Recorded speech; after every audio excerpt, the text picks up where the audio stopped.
Well, it's a huge pleasure to be back here at Queen's University, where my father studied medicine back in the 1940s. And as I think some of you will know, I studied here at Belfast at the Methodist College, so it's always good to come back to this part of Belfast with all its very happy memories. And it's a great pleasure and privilege to be able to give the Church of Ireland Theological lecture, which gives us, I think, a chance to do some serious thinking about a theological topic that might be interesting to both the Church and to the Academy. So what better thing to do than actually look at theology itself? What is this? What's its point? Why do we even think about doing it? I have to tell you that when I went up to Oxford back in 1971, I'd never heard of theology. But all of that changed. It changed, I think, first of all, when I discovered Christianity as an undergraduate at Oxford. And then, a couple of years later, in 1974, I began to read my fellow Ulsterman and, of course, local Belfast celebrity, C.S. Lewis. And Lewis, I think, really helped me to see what theology was all about. And some of you will know his essay, Is Theology Poetry? And this is the way this essay ends. And what Lewis is doing here is trying to give us an imaginative vision, a way of looking at things which helps us to see how theology fits in. He writes, I believe in Christianity as I believe the sun has risen, not only because I see it, but because by it I see everything else. I want you to try and enter into the imaginative depth of what Lewis is saying. He's asking you to imagine you're up on the cave hill looking down on a misty landscape and it's dawn. And as the sun rises, the mist begins to disappear, the shadows begin to disappear, and you'll be able to see things that were always there, but you couldn't see because of the dark or the mist. So for Lewis, theology illuminates, it casts light. It helps us to see things that are always there, but we miss their importance. We don't see them clearly enough. And Lewis really opened a window for me and helped me to see how theology could be exciting. And indeed, Lewis was really the person who persuaded me through his writings to make that transition from natural sciences to theology, which I have to say is not an easy transition to make. So what's theology all about? Well, let me begin by asking, what theology might say that might be interesting to a secular audience. I'll talk more about what it might say to the life of faith or to church audiences later in this lecture. But I think it's very important to begin by asking, does it have a wider significance? And I think it does. And I've, again, talked about C.S. Lewis. Let's talk about him again. Lewis talks about the idea of a supposal. A supposal. What's that? Well, basically, what Lewis is asking his readers to do, most of Lewis's readers would not be church-going. They were people who would be interested, want to think, and Lewis is opening this question up to them. And Lewis is saying, suppose this is right. What difference does it make? In other words, to understand what this is all about, you need to kind of step into this way of thinking and explore it. Ask, what difference does it make to the way I see this world, see myself, think about life? So if you like, it's a kind of mental experiment. Suppose Christianity is true. Well, what sort of world does it disclose? And Lewis really opens this up. He actually takes quite a lot of time to explain this. His best effort, I think, is the 7 volumes of the Chronicles of Narnia, where Lewis tries to use the idea of God entering into Narnia as a lion to help us understand what might be happening here. But Lewis really is trying to say, you need to kind of step into this way of thinking and understand the difference that it makes. If Christianity is like a lens, what sort of world does it reveal? What does it bring into focus? What does it help you to see? And my point simply is this. Theology sets out what Christians believe, and that's important for any academic or any public discussion on matters of faith, whether you think Christianity is right or wrong. Now listen, I used to be a Marxist when I was here in Belfast. I mean, most people were back in the late 1960s, but I have now left that behind. But I still realize Marxism actually is quite important. You need to understand what it is and the kind of impact it has. I no longer think it's right, but I can see it's important. I need to understand what it is. Likewise with the Christian faith. Even if you don't think it's right, It's important to understand what this is all about, the difference it makes to life, the difference it makes to behavior, to in fact the hope it gives, the hope it brings, and the hope it sustains. And my point is really, theology is offering you, if you like, a public statement of what Christianity is all about. And that will interest a wider audience, but I think Christians need to think about how they would explain what their faith is all about and the difference it makes to them to a wider academic or public audience. Because very often they don't really get this and do need some help in order to do this.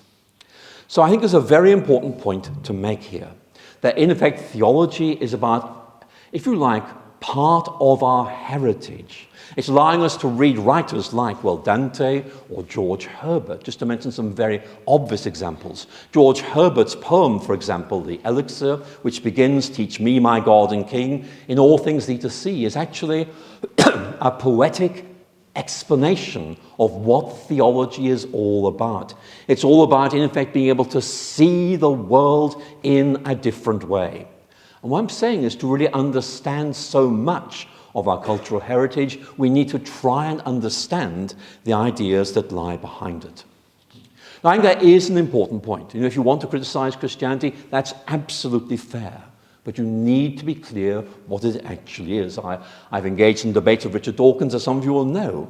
And I have to say, I don't always get the impression he quite gets what Christianity is all about. And part of the failure, I think, lies with him, but I think part of the failure may also lie with churches who don't actually enable this deeper public understanding, which is so important. Now, we can do, I think, something about this. So I want to emphasize, I think, that theology is interesting academically. At Oxford, it's a very big department we have. It really is very exciting. And it is enriching to the way we think about our world. So I want to emphasize, the Christian faith is very, very rich, and it is all about lots of things. But one of them is, in effect, a head-on engagement with the academic world, which is seen as important and significant, and to which something important can be said. Let me now turn to think about how theology fits into the ministry of the churches and the life of faith.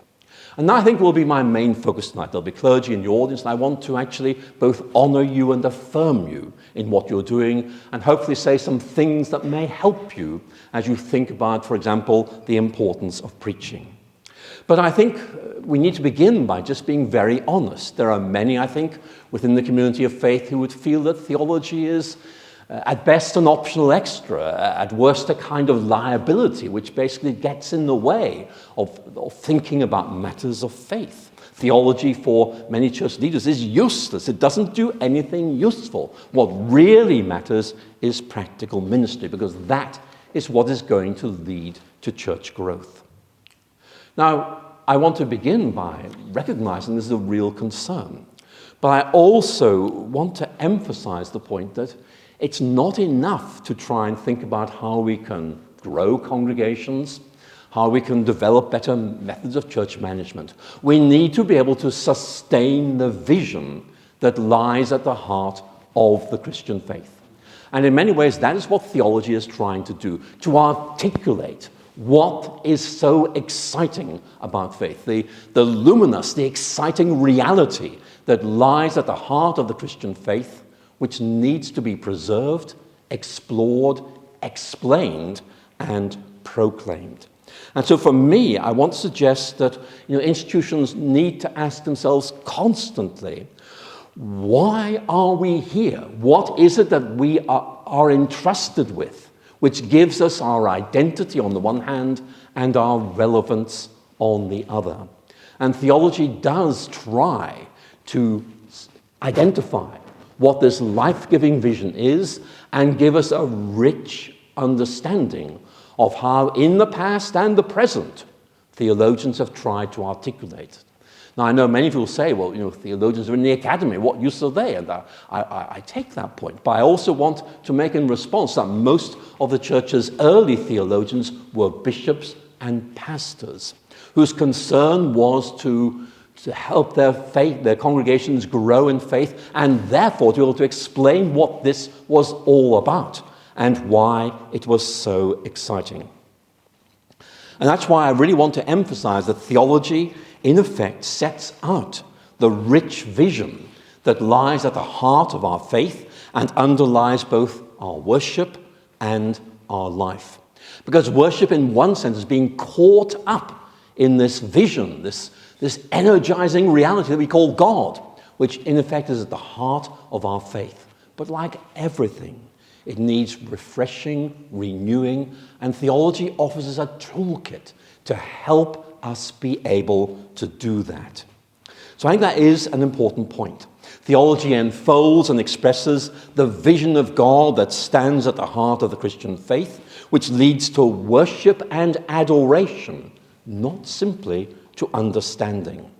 And so in effect, theology is trying to articulate to those outside the Christian faith what the faith is all about. And to those inside, here is how you can go deeper. Here is what this does for you. And maybe it can do more for you. And maybe we need to explore how that happens. And I think that is a very important point. Now, I've often suggested to my students at Oxford it's helpful to think about the Christian faith as a landscape to be explored. This is a very easy image, a landscape to be explored. So you might ask some very obvious questions. How do we find this landscape? How do we enter it and explore it? What does it look like? How does it feel to be there? And Christian theologians regularly argue that theology maps this landscape of faith. Here's one of these theologians, I've mentioned them already. And Lewis, in Mere Christianity, gives quite a good account of this. Theology is a map. Doctrines are not God, they're only a kind of map. But that map is based on the experience of hundreds of people who really were in touch with God. So what's the point that Lewis is trying to make? He's trying to say that, in effect, faith is not kind of acceptance of some notional ideas that we find in the creeds. Those are there, but they help us to understand what is in that landscape. The creeds are there to say, this is what's there for you to discover. This is what the world of faith looks like. And we need to understand this, to appreciate, to explore it, and rejoice in what we find. I think that is a very important point. When I was an atheist myself, I tend to think of the Christian faith as a kind of rather dull acceptance of these creeds. And I have to say that I very often, being forced as a boarder at Methody to go to some local Church of Ireland services, I didn't find them very exciting. So I kind of thumbed my way through the prayer book and would read the creeds, kind of hoping that these would suddenly get very exciting, but they didn't, I'm afraid. But that's because I wasn't reading them rightly. And that really is what I think theology tries to do. To say, here is what to expect. Here is what to find. And here is the difference that this is going to make. So I think that is an important point. It's about, in effect, saying to us, not simply, here are some things Christians believe, but rather, here are things to discover. And most of us find there are some areas of faith we understand quite well, but others, kind of way, are off our radar screens. We don't really get what they're all about. And maybe we need to, in effect, think of a journey of discovery in which we try to explore things which up to this point we haven't quite captured. But the analogy of a map isn't good enough. It doesn't help us, for example, to really do justice to what it feels like to believe in God, to trust in God, to in effect have that privilege of knowing you matter to God just as God matters to you. And Albert Einstein talks about a phrase he uses, rapturous amazement. I think that's a good description of the experience that lies at the heart of Christian worship. And for me, a good theology really does help us to worship. It gives us a vision of God in all of God's glory and energizes us as a result. You think of Isaiah chapter 6, where the prophet catches a glimpse of God in all of God's majesty and glory. He's overwhelmed by this. I'm a man of unclean lips. I shouldn't be here. And he, in effect, is overwhelmed by a sense of guilt, but that is dealt with. And then, still overwhelmed by this vision of God, the prophet hears God saying, "Who shall we send?" And the vision empowers him. And he says, "Here am I, send me." And that's why I'm trying to make. Theology gives us this empowering, this energizing vision of God. Not simply something we understand, but something that's transformative, that motivates us, that energizes us, that leads us not simply to understanding, that's good, but to worship, and that's even better. So I think that is quite an important point to make. I think one of the things that theology helps us to do is to, in effect, lay out and appreciate the richness of the Christian gospel. Now, I'm going to introduce you to the philosopher Mary Midgley. Mary Midgley was a humanist, but she and I got on quite well, and we did so largely because we both disliked Richard Dawkins. And Mary Midgley, I have to say, gave me lots of very good ideas, which I always acknowledge because I think it's very important to tell people where you got your ideas from. Midgley's key point is this, that your thinking has to, in effect, be as deep and rich as the quality of what you're thinking about. Whether you're thinking about science or theology, you've got to realize there's a real danger you simply reduce things to what you can cope with. And therefore you grossly simplify Christianity, you grossly simplify nature. And Midgley's key point is that we need, in effect, to have, that the quality of our thinking needs to be as deep and complex as the realities we're trying to engage with. We're going to avoid what C.S. Lewis calls a glib and shallow rationalism. And Midgley, I think, makes some very important points. She asks us to think about mapping. I've used that image before, but mapping the way the world is. And what she means by that is realizing that, in effect, we have a complex world, a complex gospel, and we need to find ways of preserving its richness and complexity. We welcome the fact it's a unity, but it also is a complex unity. Lots of different aspects, all of which matter. And in one sense, what theology is trying to do is emphasize there is one faith, one gospel. That's great. But it's rich, it's complex. We need to appreciate each of its different elements because they speak to us in different ways. They are all there. We need to, in effect, find a way of bringing them together so we can appreciate the richness of the Christian faith. I think that's very important. Midgley uses the idea of a map. Maps, in effect, try to help us see what is there, but sometimes they represent it in different ways. So it's a very important point. But the point I want to make is this, that in effect the task of theology is to draw maps of the richness of the Christian landscape. For example, we might think about the whole idea of salvation. Theology gives us a very, very rich understanding of the Christian vision of salvation, and it, in effect, helps us to see that salvation has many different elements. It has, for example, the idea that we are justified by faith. It's a very rich image being put in a right relationship with God. It has the idea of Christ as a sacrifice for our sins. So in effect, even though we are broken and imperfect, someone else is able to put us in this right relationship with God. It opens up the idea of adoption. We are adopted into God's family. And that is so important because in effect it's saying that each of us is brought into a family where we are welcomed, where we matter, and where we're able to grow. And that, I think, is so important. And what Midgley is saying is we need these maps to make sure, in effect, we're able to grasp the richness of things. And that certainly is very important theologically.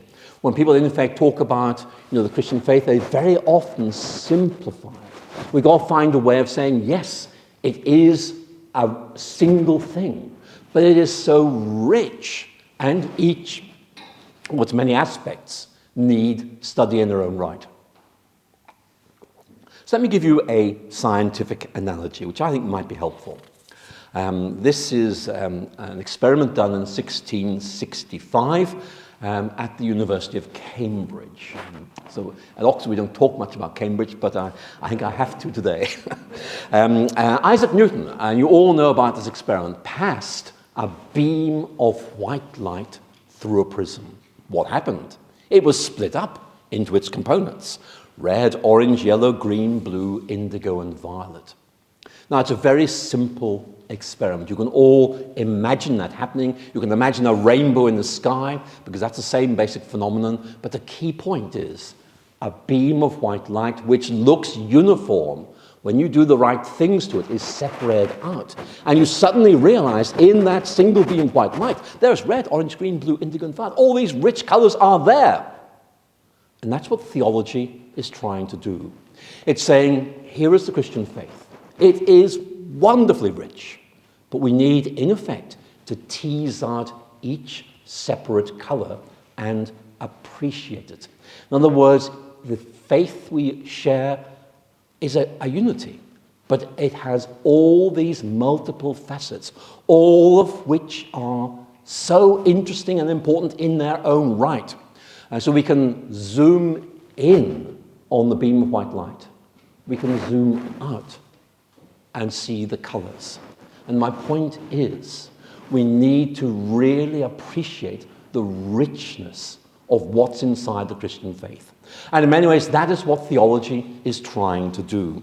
So you might think, for example, of the image of adoption I've just mentioned, which is a very rich image and very often glossed over. It's one of many aspects of the Christian doctrine of salvation, but it speaks very powerfully to people in a fragmented culture who don't feel they belong anywhere, because this is saying you can belong somewhere. You matter, you're welcomed, you're valued, and you can grow. And it's a very important point. It also helps us think about what the church might be as a community that brings people in to find acceptance and grow in their faith. But listen, I could talk about 7 or 8 elements of the Christian understanding of salvation. Each of them needs to be opened up and appreciated. They're all there. And that is why, I'm going to keep coming back to this point, clergy are so important. Because the primary agent of theological reflection, not people like me giving lectures, it is clergy who are preaching and asking themselves this question: how do I help my people understand this? How do I help them grasp what difference this makes? How do I excite my congregations? How do I help them to see why this really matters? I'll come back to that point, but I think it is really very important. So there are lots of things to talk about here. But of course, we also need to think about that word faith, because faith, I think, is a very significant way. Faith is about, if you like, trusting the Christian way of seeing our world and acting appropriately within the new world it enables us to see and enter. To trust in God is not to say simply, there is a God, as if it's that saying, well, it's equivalent to saying there's some buses on the Strand Millers Road. It's saying, here is something I found which changes everything, gives me a foundation, gives me something to live for. And that is really important. Faith is not simply, I think there might be something there. It is, I have found something. I have found someone who gives me a secure base for my life, who keeps me going through those difficult times. The shepherd who is always with me in the good times and when I pass through the valley of the shadow of death. And that matters.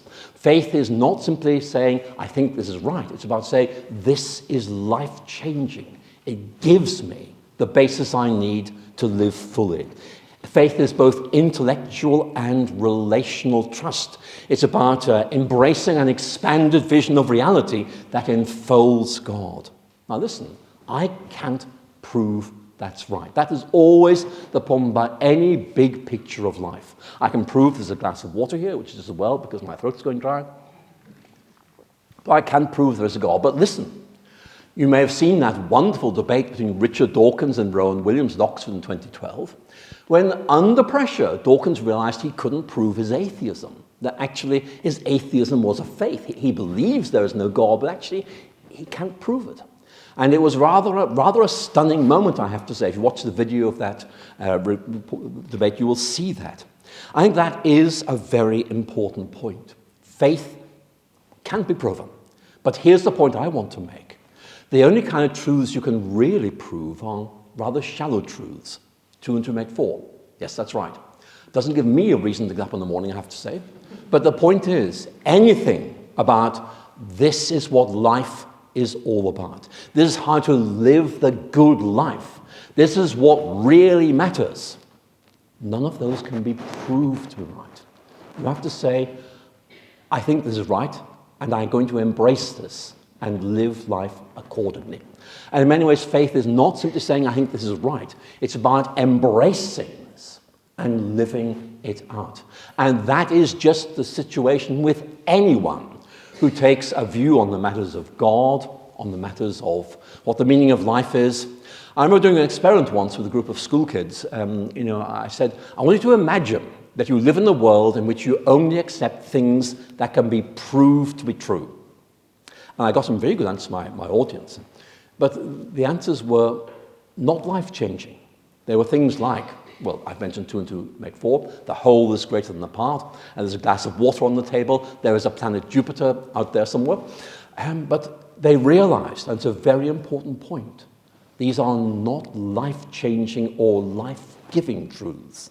And whatever you think about these things, you end up making judgments that can't be proved to be right. That does not mean you're saying, I just arbitrarily choose this. No. It's saying, everything within me, intellectually, emotionally, says this is right, and I embrace it. But you can prove it's right. But then neither can anybody else prove their worldviews as well. That's an important point, and maybe I could say more about that. But I do want to talk about Christianity as offering us a big picture. That's very much the kind of idea that C.S. Lewis develops. You saw that in that first quote I gave you. It in effect is saying it's not just Christianity believes this, this, this, and this. It's that these are woven together. These are the threads which are woven into a tapestry. Each of the threads matter, but the tapestry matters even more. And those of your scientists may know the writings of Eugene Wigner. Wigner, a Hungarian mathematician, who in effect wrote a very good paper on what is called the unreasonable effectiveness of mathematics. Why, he asked, does mathematics track so well the contours of our world when, in effect, it's a free creation of the human mind? Now, if you read his article, he gives some answers, but this is the bit that stood out for me when I read this back in the early 1970s, studying chemistry at Oxford.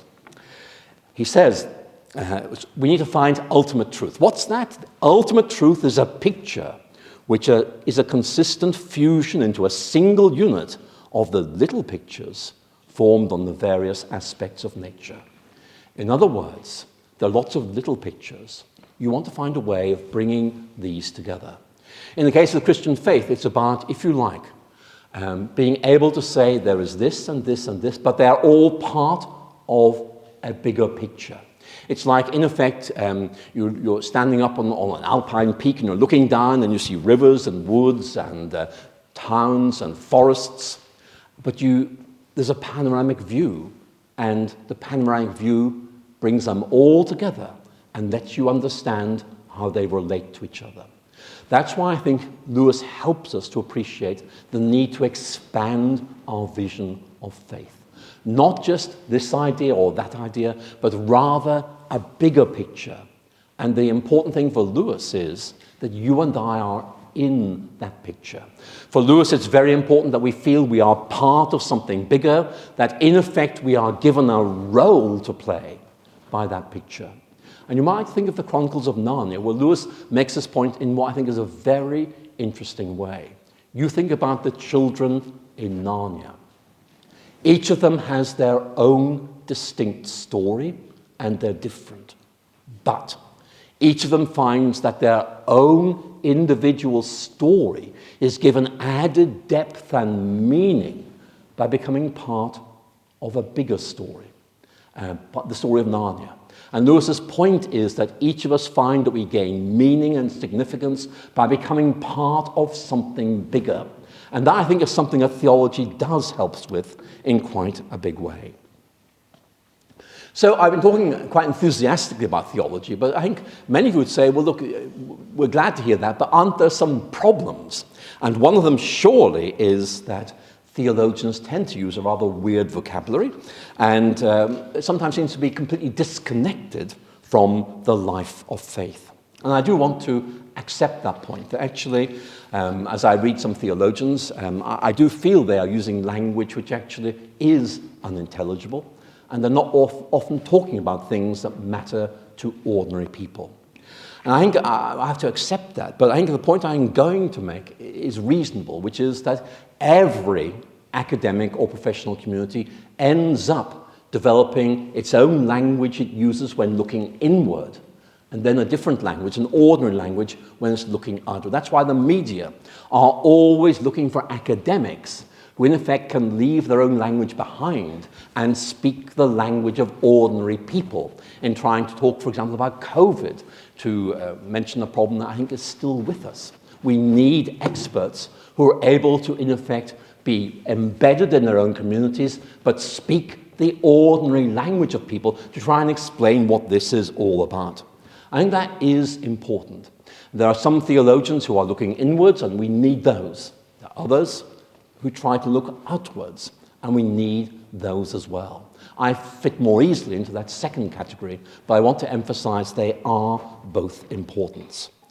Every academic discipline, including theology, I think sees it being important to make connection with real-life questions, and that means knowing the language of their audiences and being able to engage their concerns, their questions, on the basis of a deep knowledge of their specialist field. In the case of theology, of course, this emphasizes the importance of the sermon. I want to talk about that now, because I think this does need to be said, how important preaching is. Let me say a few words which I hope might be helpful. I mean, a sermon is very much about someone who is, on the one hand, rooted in a theological tradition. They know this stuff. And on the other hand, is rooted in a community. And they know these people. And they're able to see connections. Here is how I can translate and interpret this body of wisdom, this rich vision of reality, to these people who I know and love, and whose language and situation and concerns I know and understand. And in many ways, that's what a sermon is trying to do, to help people understand, to make connections, to help them deepen their own personal vision of faith. And so I do want to very much affirm the importance of clergy who have to do this, because it is such an important role. And I think it's really significant to focus on the issues this raises. So let's go back to C.S. Lewis. This is from a lecture he gave in Wales in 1948. And Lewis is talking about the problem of theological communication.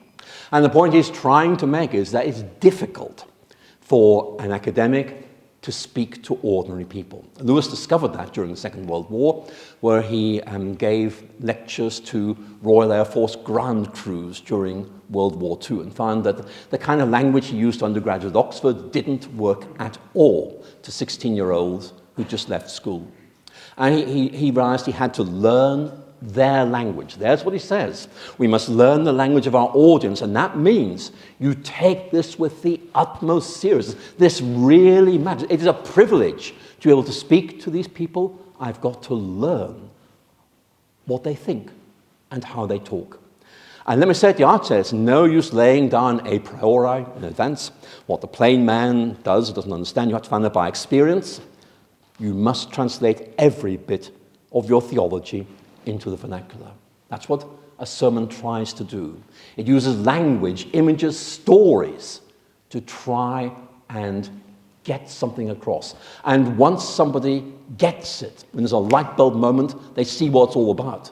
That's what is so wonderful about the task of preaching. So I do want to emphasize that point.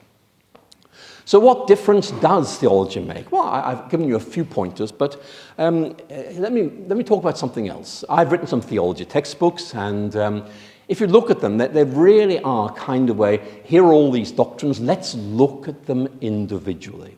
I think the danger is we think of theology as simply looking at Christian ideas, cataloguing them, if you like, posting them into an album like you might put photographs or postage stamps, What I want to suggest to you is, first of all, we need to see how they connect up with each other. But then, more importantly, you need to see through these, not look at them.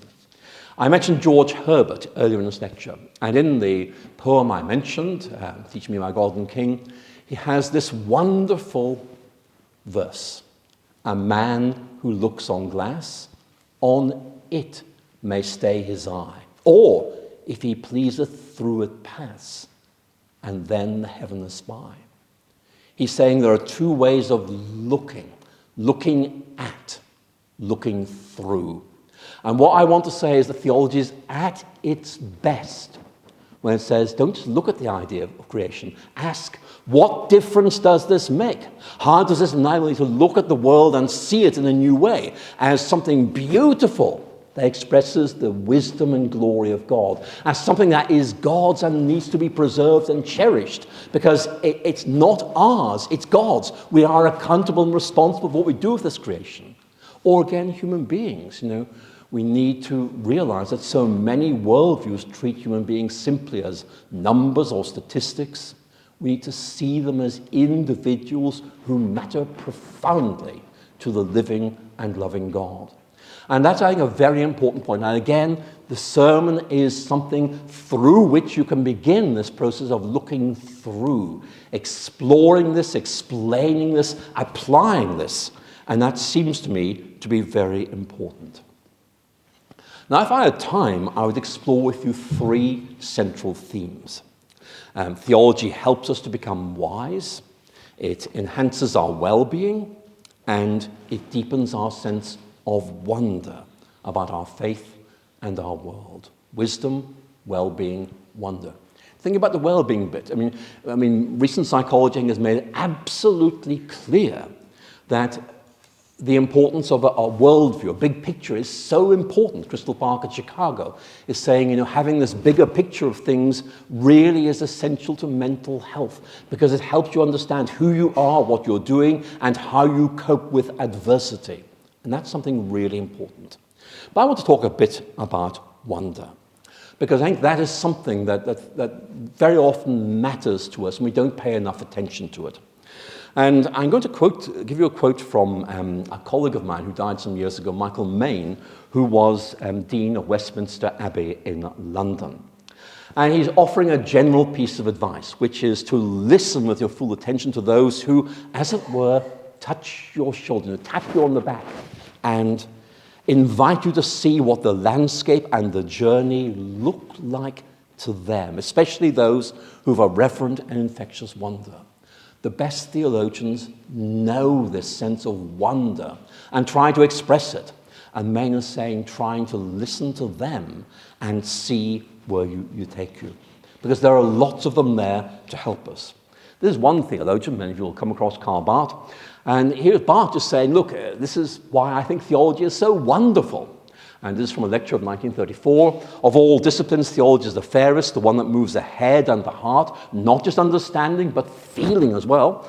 The one that comes close to human reality, the one that gives the clearest perspective on the truth, which every discipline seeks. It's a landscape like that. Those are Umbria and Tuscany, with views that are distant and yet clear.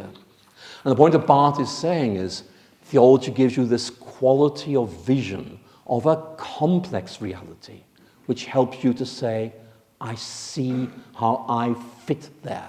I see how its multiple aspects connect with me or connect with the people I am ministering to. And that's why theology is always at the service of trying to help people grow in their faith. I think that is an important point. Many, I think, would say that if we were to point to a theological idea that is really rather baffling and pointless, it would be the doctrine of the Trinity. And let me talk about that for a few moments, because I think that is a very fair point. Why on earth, when I was an atheist back in the late 1960s, do Christians believe in this idea of the Trinity? It is just bad mathematics. You know, it makes no sense. Why would anybody believe that sort of stuff?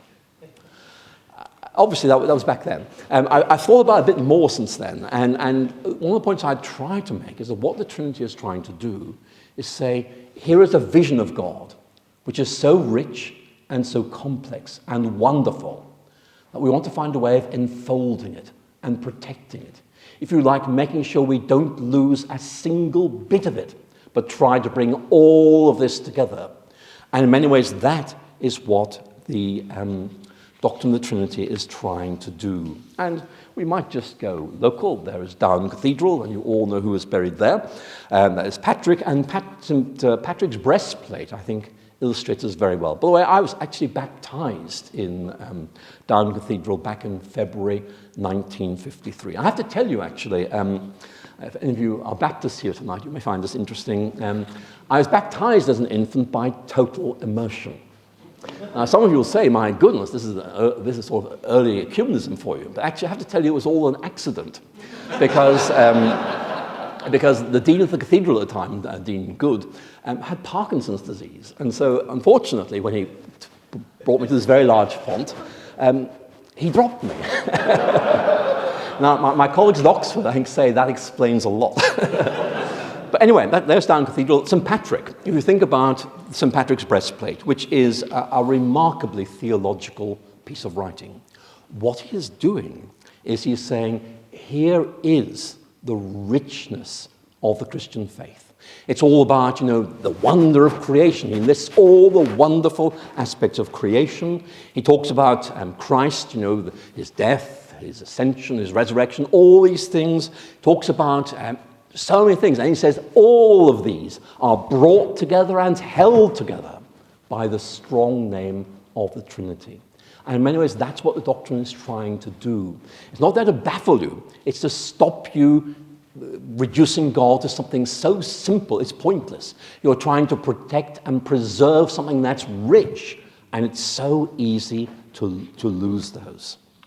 So I'm going to start wrapping up now, because I want to give us time to talk about anything that you'd like. And so I'm going to wrap up by asking, what is the point of theology, and giving you 3 brief answers in response.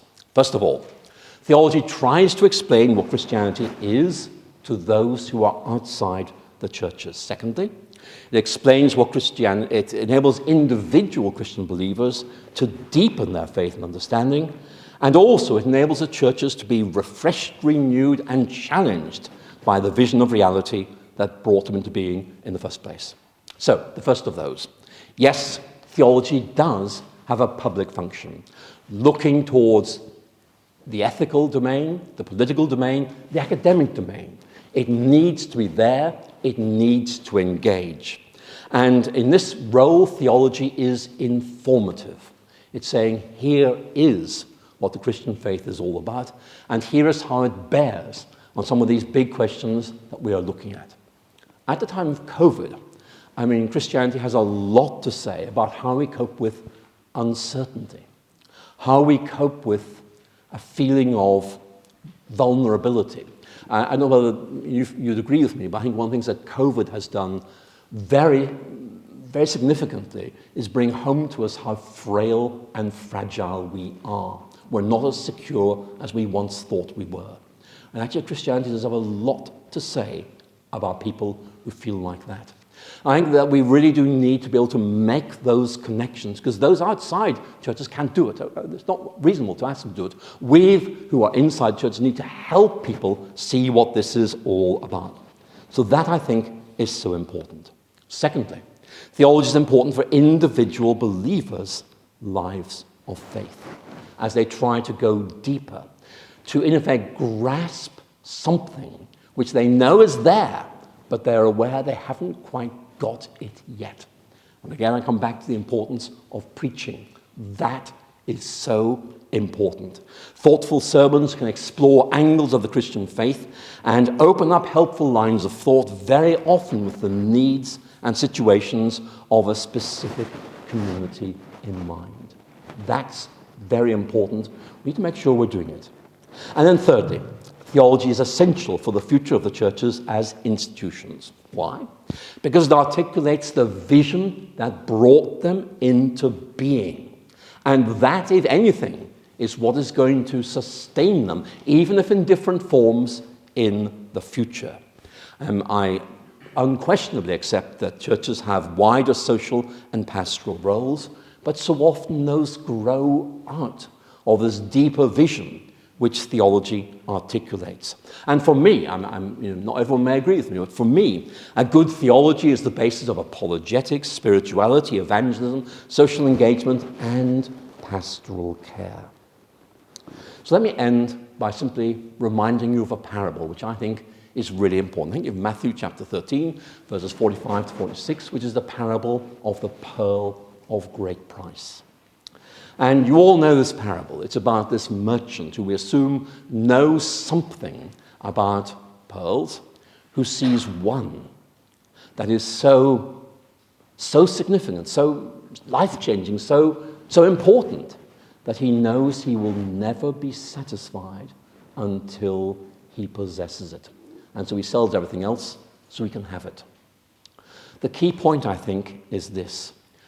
What we have at the heart of the Christian faith is like a pearl, something rich, something that's hard to reduce to simple ideas, but has a complexity and a depth which draws people in to explore and appreciate.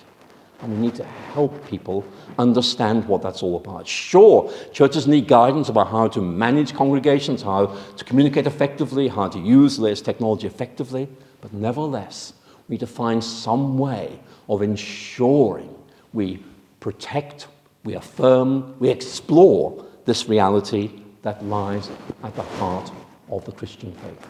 And again, while every Christian plays an important role in this, I think clergy are particularly important.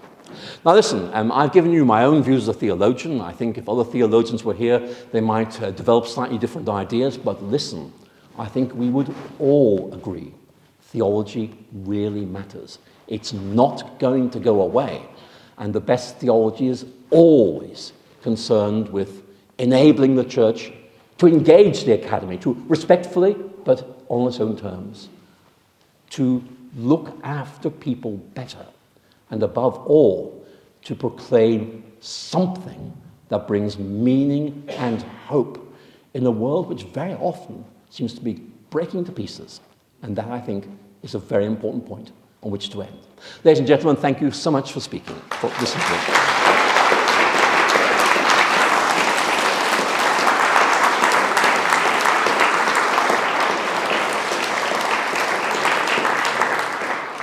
Now, I've talked a lot, and I'm very happy to answer any questions you may have. So I want you just to feel free. I don't care whether you're at school, whether you're in the clergy, wherever you are, your questions are welcome, and I'm very happy to try and answer them. So please just throw me some questions, and I will really enjoy responding. Who would like to be first? I may ask you to stand up so I can hear you and so everybody else can hear you as well. Who would like to start? Well, thank you. I mean, this is a very, very good question to begin with. So let me begin by saying something which may not be helpful, but needs to be said, I think. My home's a bit messy, and so I read a book recently on decluttering. I began to realize this is going to be quite difficult because I had an awful lot of stuff that I thought was important, didn't want to get rid of, and yet it was taking up space and I needed to bring in other things. And actually, reading the book made me realize I had to prioritize things. And actually, I understand exactly what you're saying. Most people are so busy that they aren't able to do the things that really matter. I mean, that is the paradox. And I think that we have to find some way of learning to create space or time somehow to be able to think about these things. But then you made a number of very helpful points further. So let me engage two of those, which I thought were particularly helpful. I'm sure would be interesting to other people as well. Number one, using an artistic analysis, you say, well, of course, these different painters. I mean, how do I choose? What you might do is to say, well, look, what I'm going to try and do is find a couple of people who seem to be very accessible and say some things that actually make a lot of sense and try to use them. Partly because they might be able to help me illustrate points or make points, but also because I can, in effect, pass the congregation on to them. If you want to know more, read this. Now, you'll notice that my own talk did make quite a lot of reference to C.S. Lewis, and that's because A, I found him very, very helpful, and B, I know a lot of other people do. Now, you don't have to use him. There are lots of others, but one of the key points, I think, is to try and find a number of reference points who in effect might come from slightly different perspectives, which actually might help you develop these points and give your congregations food for thought. But that leads to my second point, which is, again, you're right saying, look at the idea of justification. Are we going with Ed Sanders? Are we going with Martin Luther? And you could add lots of other people to that list. And that's a perfectly good point. What I have found when I am preaching is that you do something like this. This is a very rich and complex idea. Some would say it's about, in effect, being given a righteousness that's not our own, and suddenly we're able to enter into God's presence, despite the fact that we're really messed up. Or some would say, no, it's all about demonstrating faithfulness to the community of faith. And you're going to explore this. But what you can begin to do is to look at each of those and say, but for me, what really matters is this. I think the really important point here is this, where you are trying to provide an interpretation which gives them something to go away with. I think that's the important point. Very often when we're reading theologians, one of the questions ought to be, what can I give my people that they can take away with them as food for thought?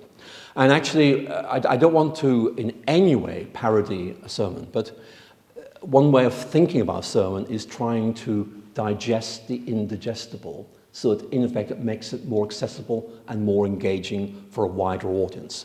And maybe that's something you can do. I mean, there are theologians like Tom Wright, who's a very good New Testament scholar, who actually do have that common touch, and I think that you can draw on them.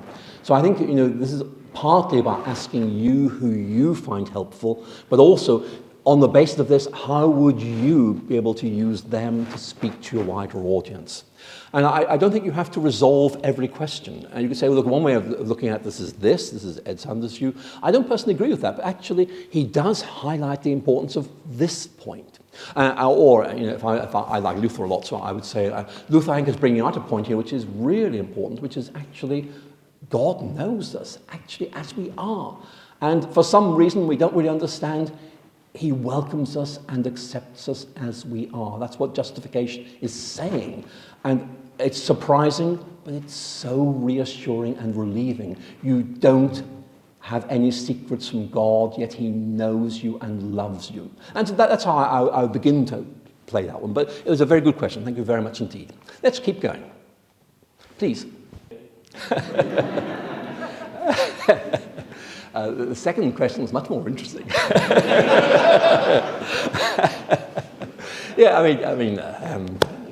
Good point. On the first question, I think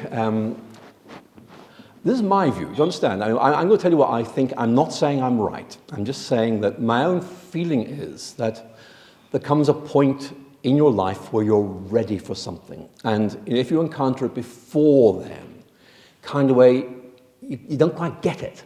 The problem is not you. It's just that you are not at that point in your life where you're ready to kind of way get hold of this. And I personally think that theology is something that begins to make a lot more sense later. That's my feeling. I have no objection to studying it earlier at all. It's just that kind of way you begin to... You need to know a lot before it kind of way makes connections, and building up to that body of knowledge so you can make those connections takes time. And I think if I studied theology seriously, which I did not, I have to emphasize, when I was a teenager, I would just have reinforced what I said about the doctrine of the Trinity. I can't get my head around this, and therefore it's nonsense. And I think one of the things that I had to learn was sometimes the reason I can't get my head around something is I'm not ready for it yet. And then the opportune moment comes, and it may be this time for this person, this time for somebody else. I don't know. But anyway, on Down Cathedral, I hold no grudges against it at all. I mean, these things happen, and I suppose it makes me a more interesting person than I might otherwise be, but not necessarily a more intelligent person. Thank you. Over here, please, and then one back there, please. Yes, okay. Microphone coming away. Again, this is what I think. Others may have different ideas, but this is what I think. What I find when I read C.S. Lewis is that I think this is dead simple. I mean, the language is so easy to understand, so it can't be serious because it's so simple. And yet, when you start going deeper, the depth is there. I think that's one of the reasons that I very often find myself rereading Lewis, because the first time you see something, the next time you see something more, and each successive reading means you go deeper. I think that the reason Lewis is disliked by a lot of academic theologians is that they feel two things. Number one, he does simplify complex theological debates. And number two, if you look at the range of theologians he engages, he goes back to the early Christian age. He loves some medieval writers like Dante. And of course, the theologians he really likes are based in the 17th century. And they're all poets. John Donne, Thomas Traherne, George Herbert. He just loves them. So he does not engage Karl Barth or any major theologians of the 20th century. So that would be a significant concern. However, what I would say is that there are other theologians who would say, this guy has seen something. He's seen what theology is all about, and he's mastered the use of language and imagery to be able to communicate that. Now, actually, it's very interesting. Lewis was given an honorary doctorate of divinity from the University of St. Andrews in 1947 because they felt this guy is showing us how to do theology properly. I think that irritated some theologians. That's the first point to make. But the second point is, again, there are lots of theologians who would see Lewis as, an exemplar. You may come across Rowan Williams's little book, The Lion's World. Rowan Williams, Archbishop of Canterbury, yes, and that's all very important. Also, a former professor of theology at Oxford, so that's important as well. But what Williams does in that book is to explain what is so exciting about Lewis for a theologian, and there's lots to find. For example, Williams says, look, it's not just that Lewis helps us to think about this, he helps us to understand what it feels like to believe in God, and he's very, very good on that, and I have to say that is very important. So what I would say is that the best way of approaching the concern you've adopted is to say, sure, some theologians don't really like Lewis, but others do, and actually, one of the things that I often get told by people is that Lewis is the guy who got me into theology. Because if you think about Lewis, he very often will reference the people who he's excited about. You say, oh, he liked them. I'm going to find out about them too. So you go back to Augustine or Athanasius, and then you find there's an awful lot more there as well. So we need to explore that. So actually, Lewis is a gateway to a tradition of theology, not simply a representative itself. So my own view is that Lewis really is a very significant thinker, and in particular, in relation to realizing the importance of experience and stories in relation to the way in which human beings engage with a complicated world. And Lewis just does this beautifully and naturally. And actually, guess what's happened in theology in the last 40 or 50 years? Narratives are big. These are really important. We ought to do narrative theology. Which is wonderful, except Lewis has been doing it for a very long time. But anyway, I can say more than that. But you can see, A, I think Lewis is good, and B, yes, not everyone loves him, but you can see why so many do. Thank you. There's a question back here at the back. Thank you. I think it is, but I need to qualify that in two very important respects. I think that religion in general is becoming less attractive. And I think also that patterns of interconnection and patterns of relationships are changing as well. And what I mean by that is that, if I can put it like this, what I've noticed in the time of COVID is that for older people, that includes me, the disruption of personal relationships, meeting face to face, was actually very, very difficult. What I noticed was a lot of younger people actually were able to cope with this in their stride because they used digital media. That was how they managed the social relationships, and actually it didn't really have the same impact on them. And what I'm wondering is whether there are new patterns of relating to other people, expressing ideas, discussing ideas, emerging, that actually I am now too old to understand. I know it sounds awful, but I mean, I think, there's some things I'm very good at understanding, there's some I just don't quite get. And what I'm wondering is whether that might be true of some leaders of the churches as well. And that's not a criticism at all. It's just saying there's something going on here which we don't quite understand. And I think that that's one of the reasons why, in fact, it is so important to talk to young Christians who are sensing that their peers aren't quite getting this or have these concerns, so we can work out what they are and what can be done about it. And the problem is that I'm not the right person to do it at all. I might be a problem. So, in many ways, maybe the best thing I can do is to step back and kind of say, look, maybe there's some younger people who could actually help us see what the problems are and maybe what the answers are as well. Am I worried about this? I'm concerned about this. But I also know my church history very well. And time again, we find this concern being expressed. There's a new generation arising who don't understand what this is, and we don't understand them. And I think, the question is this something really new? Or is this actually part of an ongoing cycle of intergenerational disparity? I don't know, but your point is very, very good. And I wish I could help, but I would have to learn how to do this. And I'm just too old for that. It's awful, but I need to be very, very honest. I'm sure it can be done, but not by me, sorry. Thank you. It's a very good point. I had to give a lecture in Cambridge once, and it was at a certain institution, which I remembered from my own days at Cambridge. And when I went back, it had moved. I couldn't work out where it was anymore. I got there in the end, but the point, you're right, things change. And I think what you have to say is actually we are not in a fixed universe, but in one in which we change and the world is changing, even like it's standing in a river. I think very often we feel, I just want to walk, would it be downstream or upstream? Walk upstream to where it's fresher or where it used to be, but actually you find it's not like that.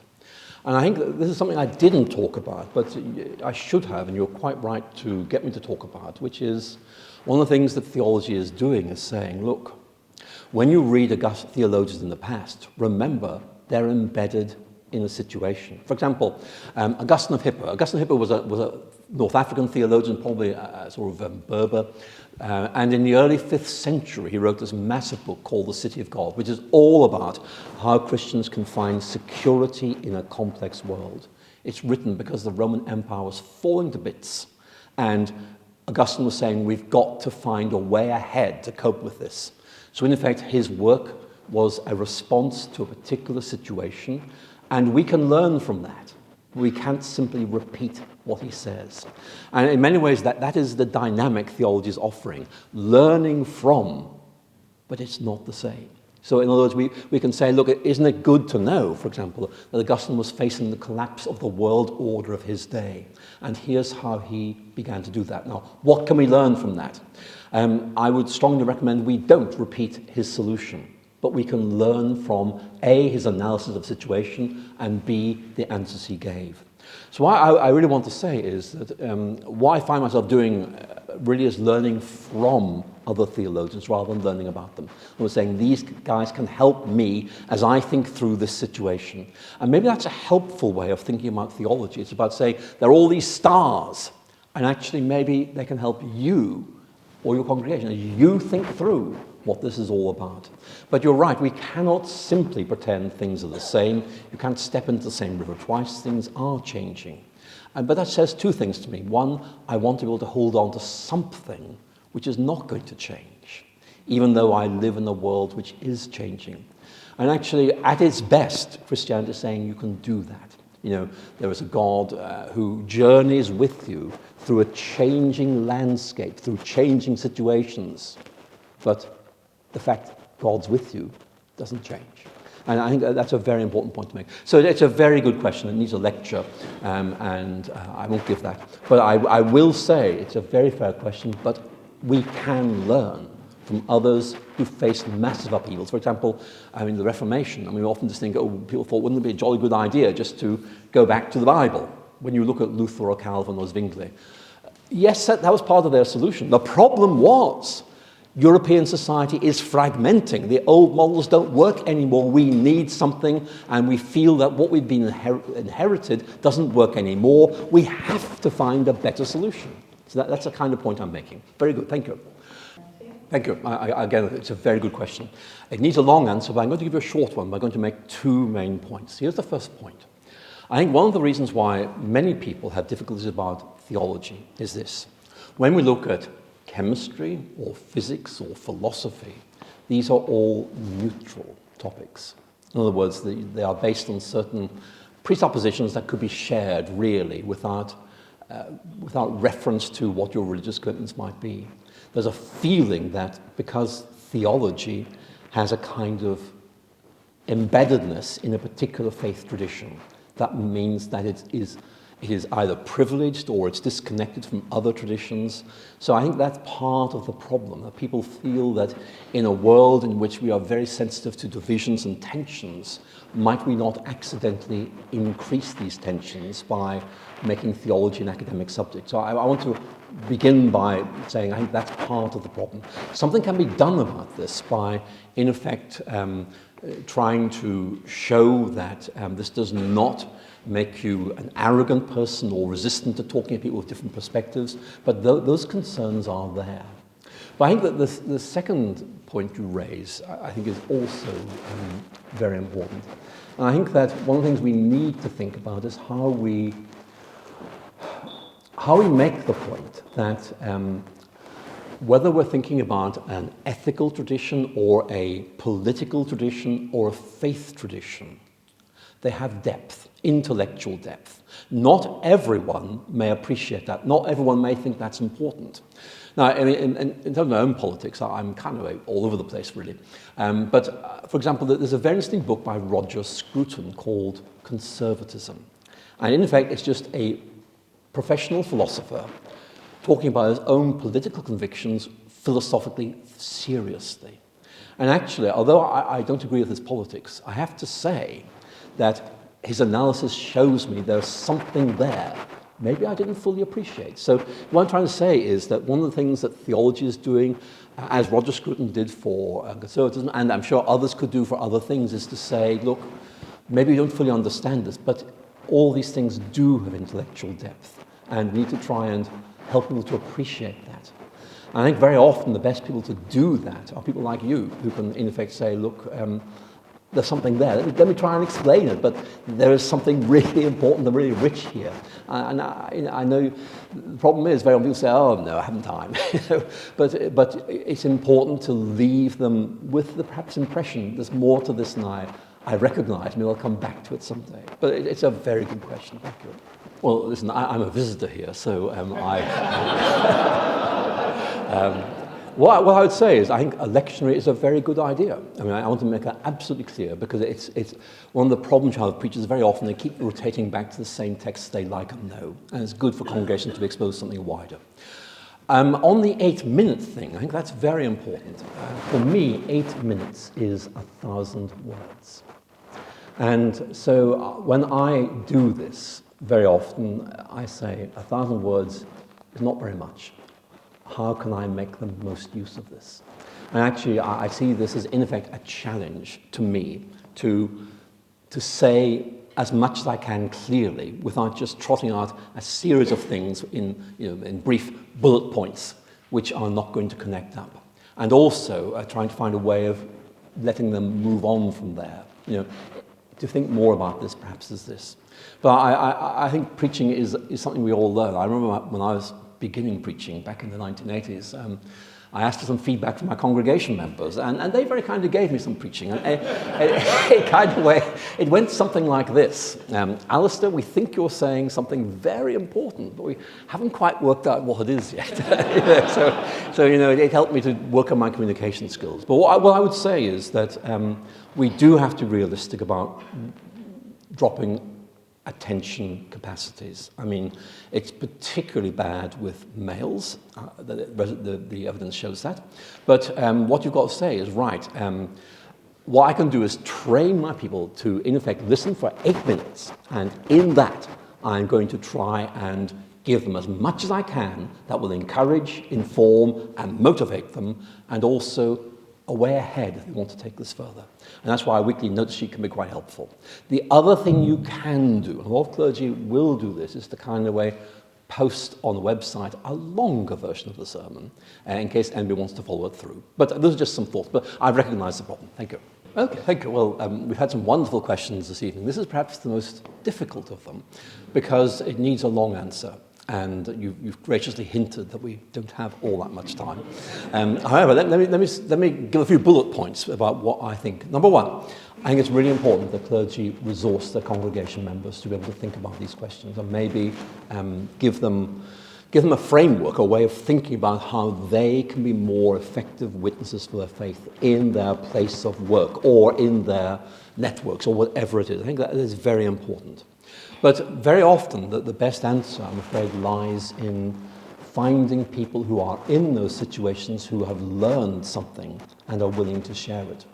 And one of the things that certainly in Oxford we do quite a lot is because we've got a very rich diversity of people and lots of experiences. We'll say, tonight we're going to invite Professor so-and-so, who has been a Christian for many years and has had to navigate this very difficult question about academic integrity in relation to faith and science, to come and tell us, A, what he thinks, and B, how this works out in practice. Not because these answers are right or definitive, but because they might help you think these things through for yourself. And so that's why I think it is important to try and find resource people. What I mean by that is it's probably usually older people, but not necessarily. So people who have in effect had to face these questions, who have worked out some provisional answers, and you might be able to share them saying, look, this isn't the full answer, but it's actually the beginnings of an answer which may help you. And I think it also helps people to know they aren't on their own. Actually, there are other people in this context. And very often, if you're ministering to a congregation, there may not be many people in your congregation who are in this position, but across congregations, there will be. So it's a question of trying to work out how you can resource these things. And Northern Ireland isn't that big a place. And so you ought to be able to find some way of having something central, which is just a politician talks about her faith, the challenges, and the resources she has. Not because this is telling you what the answers are, but because it helps for someone to say, A, there's a problem, B, here's how I've thought about this, here's how I've acted on this, to give you a potential role model. You don't have to accept it, but it just helps you think these things through and also reassures you you're not on your own. I think that's a very important point to make. I do say more, but that's just the beginnings of what might be an interesting answer. Thank you.